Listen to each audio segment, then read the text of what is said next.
You ask Tiger to solve. This deals with linear equations with one unknown. The final result is x equals 43/2. Let's solve it step by step. Swap sides. Group all constants on the right side of the equation. Add 10 to both sides. Simplify the arithmetic.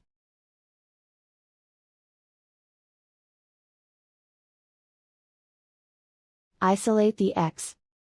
Divide both sides by 4. Simplify the fraction.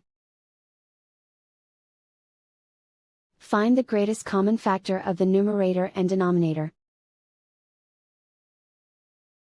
Factor out and cancel the greatest common factor. And so the final result is x equals 43/2.